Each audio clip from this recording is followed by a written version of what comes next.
الحمد لله نحمده ونستعينه ونستغفره ونؤمن به ونتوكل عليه ونعوذ بالله من شرور أنفسنا ومن سيئات أعمالنا من يهد الله فلا مضل له ومن يضلل فلا هادي له ولا نصير له ولا وزير له ولا مشير له ولا معين له وصلى الله على رسوله النبيين.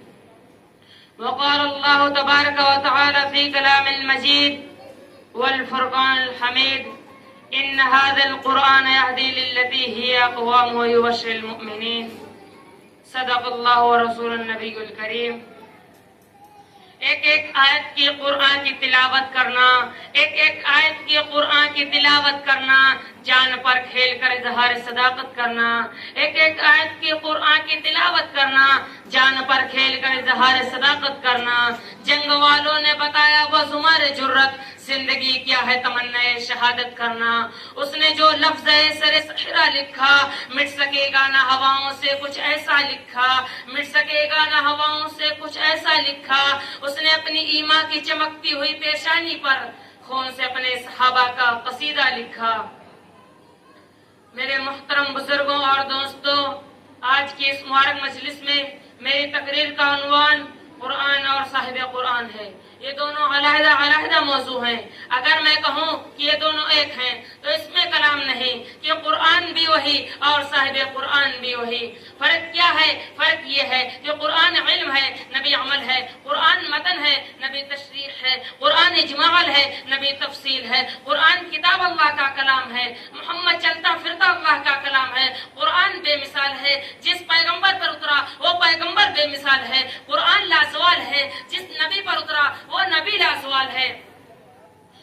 قرآن کو پڑھ کر کوئی تھکتا نہیں، محمد کو دیکھ کر کوئی تھکتا نہیں. ارے قرآن کو پڑھتے جاؤ، دنیا کی جتنی کتابیں پڑھتے ہو، MA کی کتاب ہے، BA کی کتاب ہے اور اسی طرح پرائمری کا نصاب ہے. ایک آدمی کہتا ہے کہ تیسری جماعت کی کتاب پڑھو، دوسرا کہتا ہے حضور کی سیرت کی کتاب پڑھو، تیسرا کہتا ہے کہ نہیں جغرافیہ کی کتاب پڑھو، چوتھا کہتا ہے کہ نہیں تاریخ اسلام پڑھو. ارے دنیا کی جتنی کتابیں پڑھتے ہو، ایک مرتبہ پڑھتے ہو تو دوبارہ پڑھنے کا من نہیں کرتا.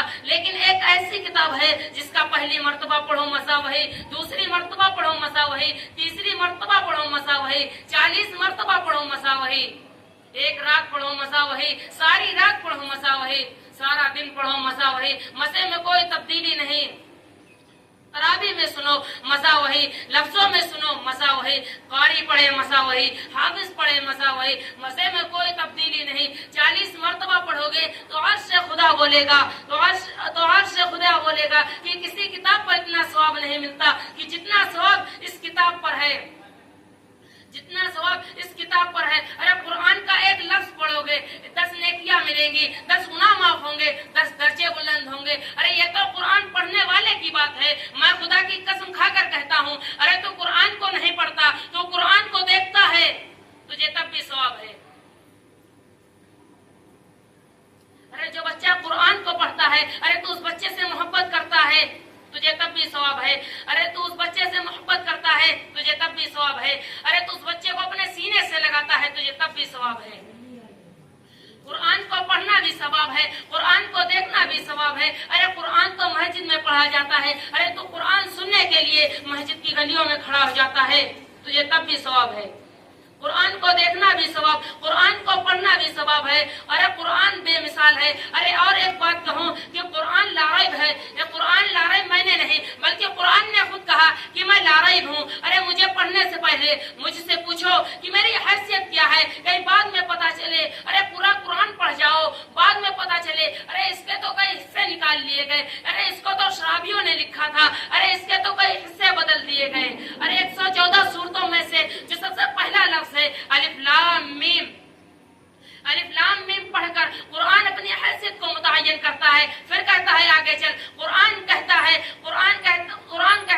الف لام میم ذالک الکتاب لا ریب فیہ. الف کیا ہے، لام کیا ہے، ارے تم اس پر غور کیوں نہیں کرتے؟ الف سے اللہ نے فرمایا میں بھیج رہا ہوں. لام سے جبریل نے کہا میں لا رہا ہوں.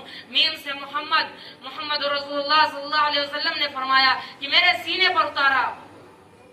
الف لام میم ارے کتاب پہ شک کرتے ہو تو لام پہ شک کرو، ارے کتاب پہ شک کرتے ہو تو میم پہ شک کرو، ارے کتاب پہ شک کرتے ہو تو لام پہ شک کرو۔ ارے جس لفظ کو، جس کتاب کو، جس قرآن کو خدا نے بھیجا اس میں شک ہو سکتا ہے۔